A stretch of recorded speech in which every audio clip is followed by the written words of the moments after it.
இன்றைய ஆவிக்குரிய வார்த்தை சகேரியா 9:12. நம்பிக்கையுடைய சிறைகளே, அரணுக்கு திரும்புங்கள், இரட்டிப்பான நன்மையை தருவேன், இன்றைக்கே தருவேன். உங்களோட சிந்தனைக்கு இன்னைக்கு ஒரு சின்ன கதை. இஸ்ரேல் மக்கள் எல்லாருமே 70 வருஷமா கர்த்தரை விட்டு விலகி சிலைகளை வழிபட்டுக்கிட்டு இருந்தாங்க. அப்போ கர்த்தர் என்ன பண்ணாருன்னா, பாபிலோனுக்கு சிறை கைதிகளாக அனுப்பிட்டாரு.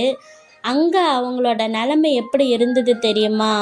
சொந்த நாடு இல்லை, எருசலேம் தேவாலயம் எல்லாமே அழிக்கப்பட்டுச்சு தீயினால். அவங்க அழுது புலம்புனாங்க, நாங்கள் எப்போ வீட்டுக்கு போவோம் அப்படின்ட்டு. பாபிலோன் நீர் அண்டையிலே நாங்கள் உட்கார்ந்து அழுது புலம்பினோம், கர்த்தர் எங்களை மறந்துட்டாரா அப்படின்ட்டு நம்பிக்கை இழந்தவங்களா. இந்த சமயத்தில் தான் சகேரியா தீர்க்கதரிசியை அங்கே அனுப்புகிறாரு. 70 வருஷ சிறை வாழ்க்கை அவங்களுக்கு முடிவுக்கு வருது. பெர்சிய ராஜாவாகிய கோரேஸ் ஒரு ஆணையை பிறப்பிக்கிறாரு. என்ன அப்படின்னா, யூதர்கள் எல்லாரும் மீண்டுமா எருசலேமுக்கு போய் நம்ம தேவாலயத்தை கட்டலாம் அப்படின்னு சொல்கிறாரு. ஆனால் அவங்களுக்கு ஒரு பெரிய பிரச்சனை இருக்குது. என்னன்னா, போகிற வழி 900 கிலோமீட்டர் பாலைவனமாக இருக்குது. அங்கே மலை கொள்ளையர்கள் இருக்காங்க. அவங்கள பார்த்து ரொம்பவே பயமாக இருக்குது.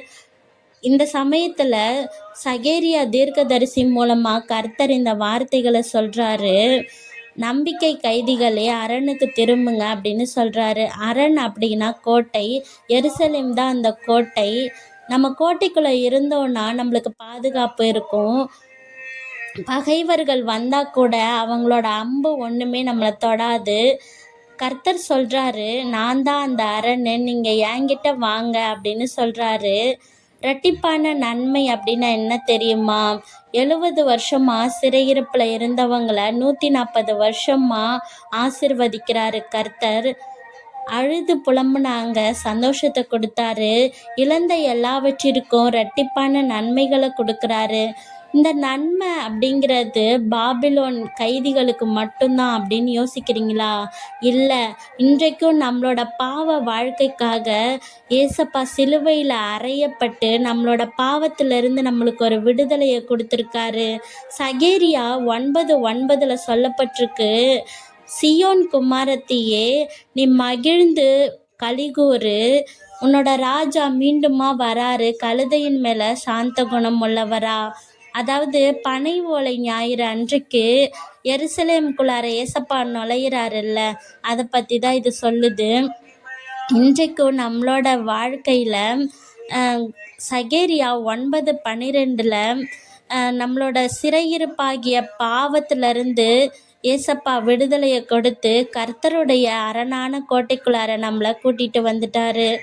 இதை கேட்டுட்டுக்க நம்மளோட வாழ்க்கையில் கூட நம்மளோட சிறையிருப்பு அப்படிங்கிறது எதை யோசிக்கிறோம்? கர்த்தர் நம்மளோட சிறையிருப்புனா என்னன்னு சொல்கிறாரு தெரியுமா? அதாவது பயம்.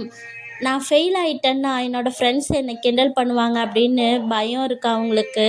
ஆனால் கர்த்தர் சொல்கிறாரு, என்னோடய அரண்குள்ளார நீ வா அப்படின்னு கூப்பிட்றாரு. தனிமை. நான் தனியாக இருக்கேன், எனக்கு யாருமே இல்லை, என்னை யாருமே நேசிக்கலை அப்படின்னு யோசிக்கிறீங்களா? கர்த்தர் சொல்கிறாரு, நான் உன் கூடவே எப்போவுமே இருப்பேன், உன்னோட பேரை என்னோட உள்ளங்கையில் எழுதியிருக்கேன் அப்படின்னு சொல்கிறாரு. தப்பு செஞ்ச சிறை. அதாவது நான் ரொம்ப கெட்டவன், என்னை கர்த்தர் நேசிப்பாரா நேசிக்க மாட்டாரா அப்படின்னு யோசிக்கிறீங்களா? ஆனால் கர்த்தர் சொல்கிறாரு, நான் உன்னோட பாவ வாழ்க்கையிலிருந்து உனக்கு விடுதலை கொடுத்துட்டேன், உனக்கு ரெட்டிப்பான நன்மையை கொடுப்பேன்னு சொல்கிறாரு. சோக சிறை. அதாவது உங்களோட பாட்டி இறந்துட்டாங்கன்னு நீங்கள் கவலைப்படுறீங்களா? கர்த்தர் உங்களோட கண்ணீரை துடைக்கிறாரு. நான் இன்றைக்கும் அறிவிக்கிறேன், உன்னை சந்தோஷமாக மாற்றுவேன்னு சொல்கிறாரு. நம்பிக்கை கைதிகள் எப்படி இருப்பாங்க தெரியுமா? கதவுகள் அடைக்கப்பட்டிருந்தாலும் கர்த்தர் எப்படியாவது எனக்கு நன்மையை செய்வாருன்னு நம்பி காத்திருப்பாங்க நம்பிக்கை கைதிகள். ஆனால் நம்பிக்கை இல்லாத கைதிகள் எப்படி தெரியுமா இருப்பாங்க? எல்லாமே முடிஞ்சிருச்சு, இனிமே என்னோட வாழ்க்கையில் எதுவுமே இல்லை அப்படின்னு யோசிப்பாங்க.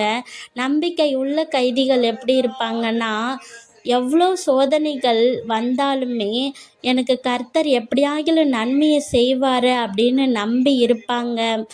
அதாவது யோபுவோடைய வாழ்க்கையில் யோபு எல்லாத்தையுமே இழந்துமே ஆனால் ஏசப்பா ரெட்டிப்பான நன்மையை அவருக்கு கொடுக்குறாரு. அதே போல் நம்ம ஒரு மார்க்கு இழந்துட்டோம் அப்படின்னாலும் நம்மளுக்கு 2 மடங்கு ஞானத்தை கொடுப்பாரு. நம்ம ஒரு ஃப்ரெண்டை இழந்துட்டாலும் நம்மளுக்கு 2 ஃப்ரெண்ட்ஸை, நம்பிக்கையான ஃப்ரெண்ட்ஸை கொடுப்பாரு. அன்பின் பரலோக பிதாவே, இன்று நாங்கள் கேட்ட வசனத்தின்படி எங்களுடைய சிறையிருப்பாகிய பாவ வாழ்க்கையிலிருந்து ஒரு விடுதலையை கொடுங்க. உங்களோட அரணும் கோட்டைக்குள்ளார எங்களை கூட்டி கொண்டு வாங்க. இந்த நாளிலும் பிறந்த நாள், திருமண நாள் காணக்கூடிய ஒவ்வொருவரையும் ஆசீர்வதிங்க. அவங்க வாழ்க்கையில் இன்னும் அதிகமான வெற்றிகளை பெற கிருபை செய்யுங்க. ஆமீன்.